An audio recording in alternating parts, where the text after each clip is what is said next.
masarap guys, pagluto tayo ng paksiw na isda. Ayan, naglagay na ako dito ng luya. Bawang.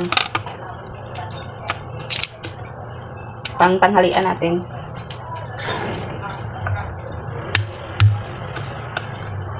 Alam niyo ba pag ako'y nagpaksiw, gusto ko maraming maraming bawang. Para syempre maganda din tong bawang sa pag high blood ka, di ba?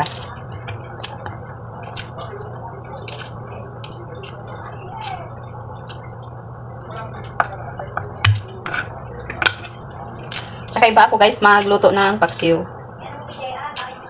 Inuuna ko yun sa ilalim ng mga ricado, itong mga sibuyas, luya.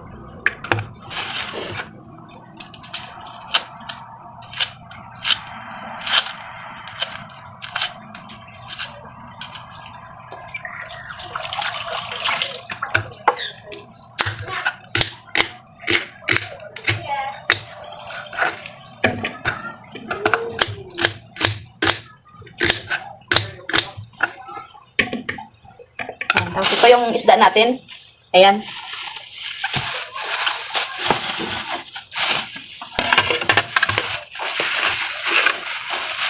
Ayan. Presko pa to. Meron kasi akong soki guys dito na naglalako ng isda. Gusto ko yun yung isda niya sa araw-araw kasi talagang fresh na fresh yung mga isda. Hindi katulad sa iba na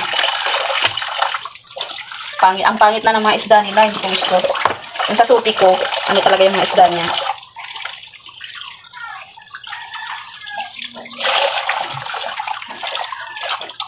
Gasan muna natin.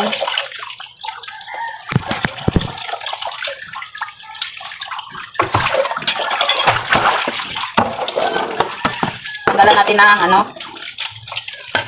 yung niya sa ilalim, yung sa Bisaya pahasang.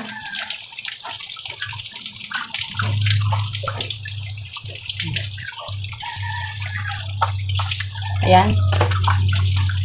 Ang init na ng tubig kasi nag-init na.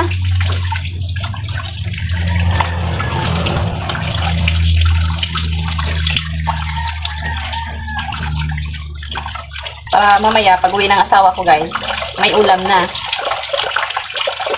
Pero minsan pag yung soki ko kasi naubusan niya siya minsan ng mga isda. Pagdating dito ubos na, hindi na ako makakabili.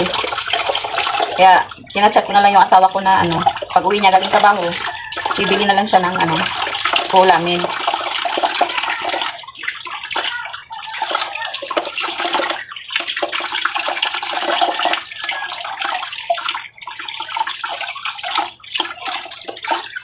Tapos hinaluan ko na rin ng ganitong isda guys, kasi 3 piraso na lang din naiwan. Sama ko na sa paksiw. Na maliliit lang eh.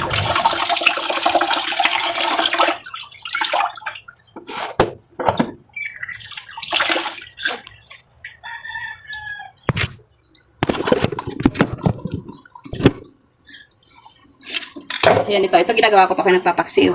Yan, nilalagay ko na sa ilalim. Tsaka ko ilagay yung isda.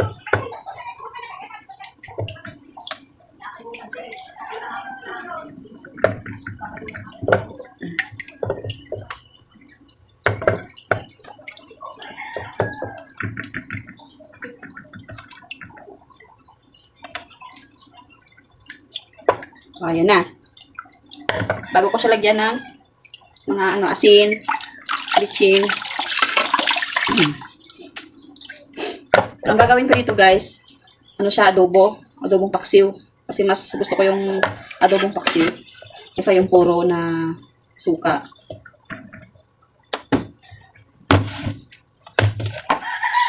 Lagay ito ng asin. Konti lang kasi maglalagay pa ako ng tuyo.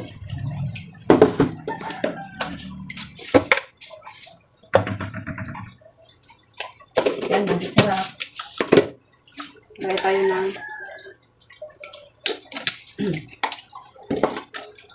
toyo. Lagyan natin ng konting tubig.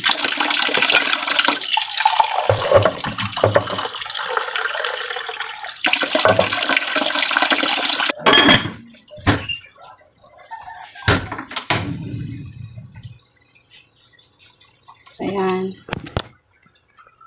Na guys, kumukulo na. At paanohin muna natin yung tubig para hindi masyado madami yung sabaw natin.